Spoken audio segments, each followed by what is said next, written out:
Suatu reaksi kimia itu pasti didahului dengan adanya tumbukan antar partikel, terutama antar partikel reaktan gitu ya. Nah, tapi nggak semua tumbukan bisa menghasilkan reaksi gitu ya. Nah, reaksi yang bisa terjadi itu kalau nanti tumbukannya itulah tumbukan yang efektif. Nah, maksudnya efektif artinya tumbukannya harus tepat, dan satu lagi yang penting adalah energinya harus cukup. Nah, sekarang bicara masalah energi cukup, maksudnya cukup terhadap apa gitu ya. Oke, gini, kalau ada suatu reaksi sederhana, reaksinya misalkan AB ditambah dengan CD berubah menjadi AC ditambah dengan BD gitu ya. Nah, masih ingat kan pada pembahasan sebelumnya diketahui bahwa dalam suatu reaksi itu terjadi yang namanya pemutusan ikatan lama dan pembentukan ikatan baru. Gitu ya. Jadi maksudnya ikatan lama AB diputus, CD diputus, dan pembentukan ikatan AC dan BD. Nah, pemutusan dan pembentukan ikatan itu terjadi diawali dengan tabrakan atau tumbukan antar partikelnya. Jadi partikel AB dan partikel CD akan tumbukan. Di mana pada suatu saat tumbukannya itu akan menghasilkan keadaan di mana ikatan A sama B itu tepat akan putus, dan CD juga tepat akan putus. Jadi ikatan lama tepat akan putus, dan ikatan baru tepat akan terbentuk. Nah, keadaan ini disebut dengan yang namanya keadaan teraktivasi. Gitu ya? Jadi keadaan ini disebut dengan keadaan teraktivasi. Nah, tadi ABCD bertindak sebagai reaktan, sedangkan AC dan BD bertindak sebagai produk. Nah, dari keadaan reaktan menuju keadaan teraktivasi, itu keadaannya adalah keadaan yang membutuhkan energi. Gitu ya? Dia membutuhkan energi. Nah, sedangkan dari keadaan aktivasi ke keadaan produk, dia akan nanti melepas energi. Nah, sekarang ini, kan tadi suatu reaksi terjadi kalau tumbukannya efektif, artinya energi harus cukup. Nah, cukup terhadap apa? Tadi gini, syaratnya terjadi reaksi supaya sampai ke produk, maka nanti keadaan teraktivasi itu mutlak harus terbentuk. Ya. Jadi agar reaksi terjadi, maka keadaan aktivasi harus terbentuk. Ini harus terbentuk agar reaksi bisa terjadi. Kalau keadaan aktivasi ini belum terbentuk, maka dipastikan produk tidak akan pernah terjadi, gitu ya.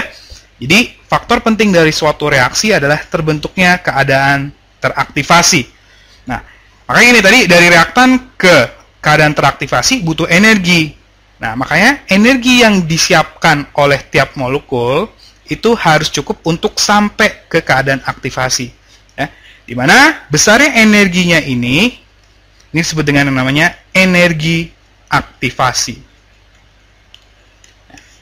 Ya, jadi, kalau kita definisikan, energi aktivasi itu akan identik dengan energi minimal yang harus tersedia agar reaksi dapat terjadi.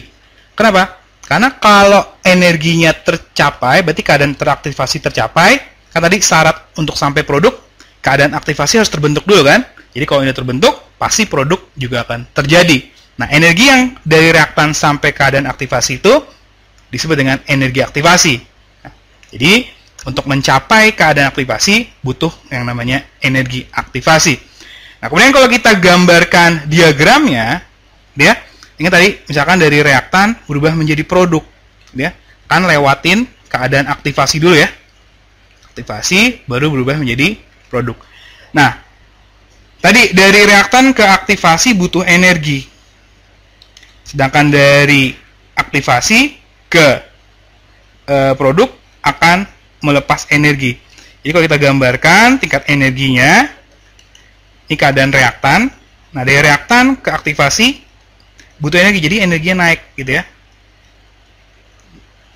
Kemudian dari aktivasi ke produk melepas. Nah, jadi energinya turun. Ini reaktan. Ini produk ya. Besarnya energi aktivasi itu diukur dari selisih energi reaktan sampai ke puncak kurva. Disebut dengan energi aktivasi. Ya. Kemudian selisih antara tingkat energi reaktan dan produk. Jadi yang ini ya. Ini tadi produk, ini reaktan. Ini disebut dengan yang namanya delta H. Kan delta H itu hanya dilihat dari keadaan akhir dan awalnya aja gitu ya. Ini besarnya delta H. Nah, kalau grafiknya seperti ini, harga delta H-nya, lihat, ternyata produknya lebih kecil dibandingkan reaktan. Pasti selisihnya akan bernilai negatif. Maka, grafik ini adalah grafik untuk reaksi yang exotherm.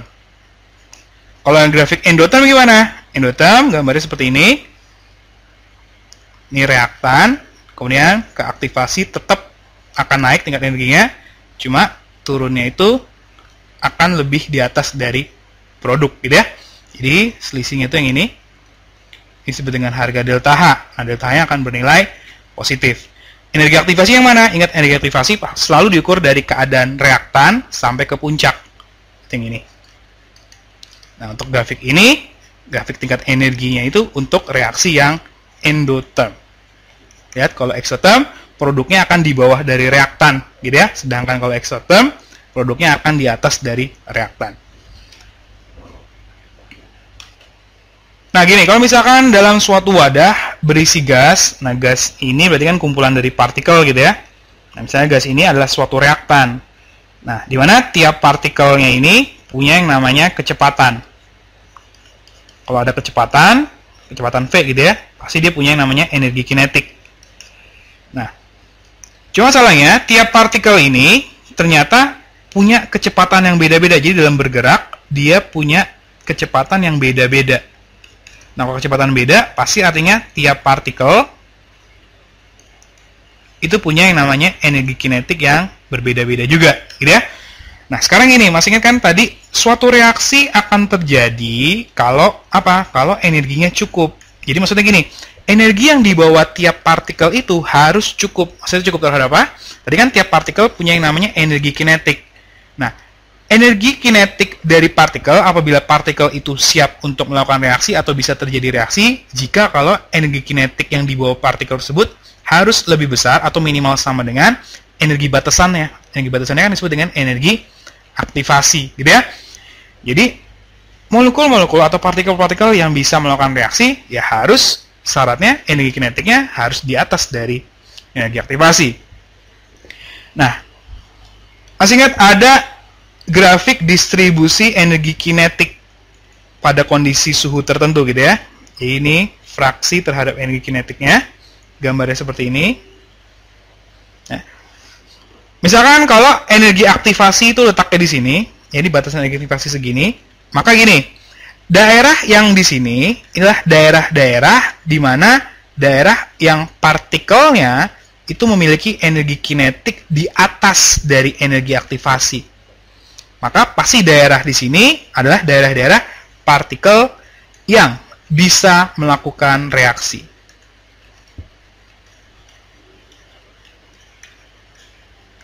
Kenapa? Karena pada daerah di sini adalah daerah yang partikel memiliki energi kinetik di atas energi aktivasi. Kan tadi salah terjadi reaksi kalau energi kinetik dari partikelnya itu lebih besar dari energi aktivasi. Sedangkan daerah di sini adalah daerah yang energi kinetiknya di bawah dari energi aktivasi. Nah, daerah di sini adalah daerah-daerah yang tidak terjadi reaksi. Ya, jadi maksudnya partikel-partikel yang tidak bisa melakukan reaksi. Kenapa? Karena energinya kurang, gitu ya. Jadi salah terjadi reaksi kalau energinya cukup. Jadi maksudnya energi kinetik dari tiap partikel harus lebih besar dibandingkan energi aktivasi.